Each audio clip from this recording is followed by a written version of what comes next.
बुढ़ापा यानी वृद्धावस्था, ये वो अवस्था है जिसमें आपके घर में कोई न कोई गुजर रहा होगा।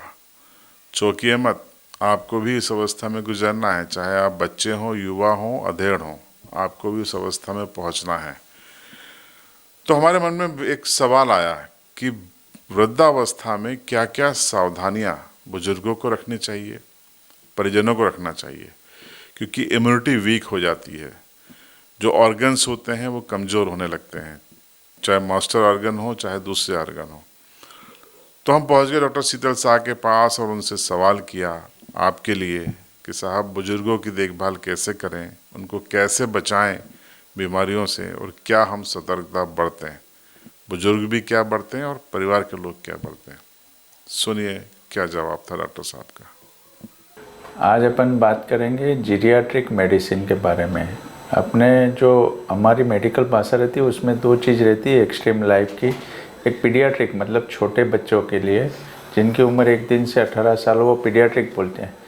और जीरियाट्रिक मतलब जिनकी उम्र 65 साल से ज़्यादा, उनको जीरियाट्रिक बोलते हैं।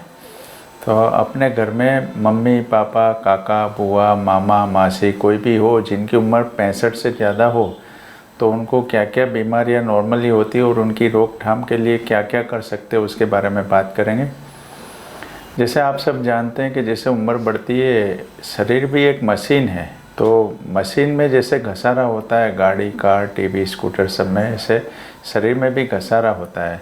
तो हम लोग देखते हैं जिनकी उम्र 65 साल से ज़्यादा हो, उनको ज़्यादातर करके जो नॉर्मली तकलीफ़ें होती है उसमें सबसे कॉमन है आँखों की तकलीफ़ होती है। जैसे मोतियाबिंद होना या तो आँखों में पास का पड़ने में तकलीफ़ आती है, वो होता है। दूसरी जो सबसे कॉमन तकलीफ़ होती है वो है कमर का दर्द, घुटने का दर्द और शरीर का दर्द होता है, ये दूसरे नंबर की तकलीफ़ है। तीसरी जो सबसे कॉमन तकलीफ़ है वो है डिप्रेशन है, विचारों की तकलीफ़ होती है। चौथी जो तकलीफ़ है वो है डिमेंशिया, मतलब कभी सन्नेपात बोलते हैं, कभी एकदम खुश हो जाते हैं, कभी डिप्रेशन में आ जाते हैं, कभी चिल्ला चोट करने लग जाते हैं। पांचवी जो कॉमन तकलीफ़ है वो है भूख कम लगना, या तो अपचा रहना, या तो खाना हजम नहीं होता है, या तो मुझे भूख नहीं लग रही है तो मैं कैसे खाऊं, ये लोग बहुत फोर्स करते हैं। छठी जो कॉमन तकलीफ़ है वो है ज़्यादातर लोगों में वेट लॉस होता है। और सातवीं जैसे जानते हैं अपन, लकवा होना या हार्ट अटैक होना, या कुछ लोगों में कैंसर की तकलीफ़ें होना।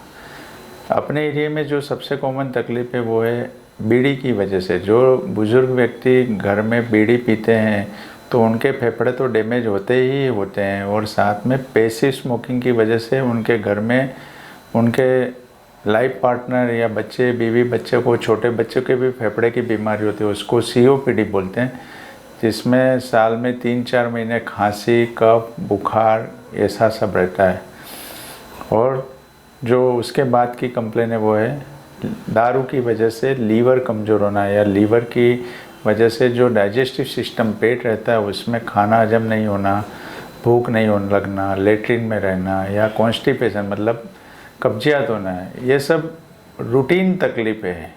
उसकी रोकथाम के लिए जो सबसे कॉमन है वो है आप घर में अच्छा वातावरण रखना चाहिए उनको। पूरा जो जैसी व्यक्ति है, जिस व्यक्ति का है, जिनका जितना आईक्यू है, जो लेवल पे वो रिटायर्ड हुए हैं या घर में उनको मान सम्मान मिले, और उनकी तकलीफ़ों को देखते हुए अपन उसकी तकलीफ़ कैसे कम हो उसकी कोशिश करनी चाहिए। जैसे व्यक्ति को कब्जियत हो रही है तो अपन उनको सलाद से, फ्रूट है या पानी की मात्रा बढ़ाए तो कब्जियत का प्रॉब्लम कम हो सकता है। बीड़ी पी रहे हो तो बीड़ी बंद कराए, दारू पी रहे हो तो दारू बंद कराए।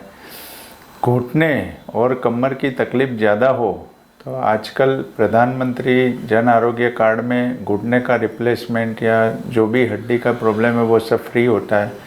अगर उनको देखने में प्रॉब्लम आ रहा है तो उनको मोतियाबिंद हो या आँखों की तकलीफ़ हो तो वो भी सरकारी क्षेत्र में फ्री में ही होता है मोतियाबिंद का ऑपरेशन, और नए नए लेंस अच्छे आ गए।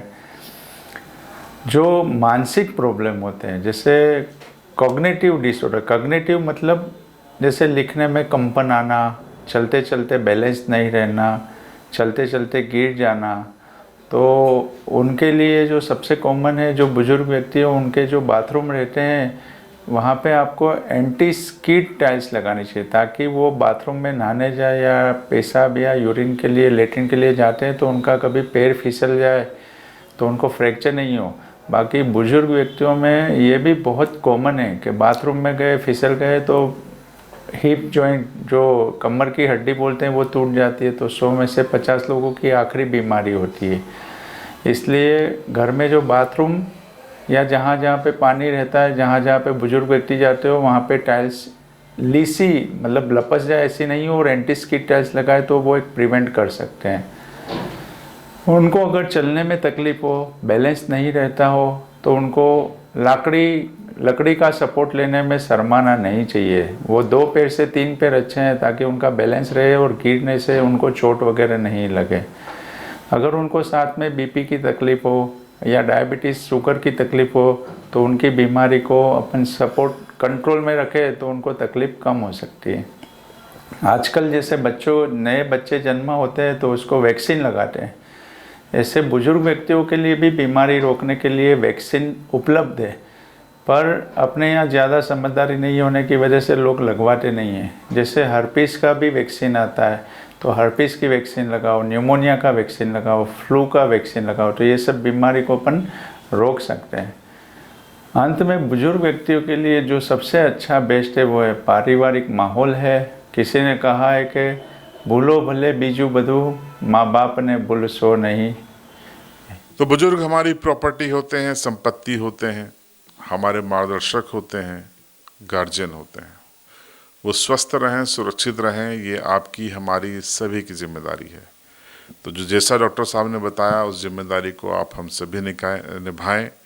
प्रिकॉशंस यानी सतर्कता पर हम ध्यान रखें, जो बिंदु बताए गए हैं उसका पालन करें, ताकि हमारे बुजुर्ग स्वस्थ रहें, बीमारियों से बचें, बार बार हॉस्पिटलाइज होने से बचें। आज के हेल्थ शो में इतना ही। अगले संडे हेल्थ शो में किसी नए विषय पर बातचीत होगी, किसी नए विशेषज्ञ से आपकी बात कराएंगे। बने रहिए CB लाइव के साथ।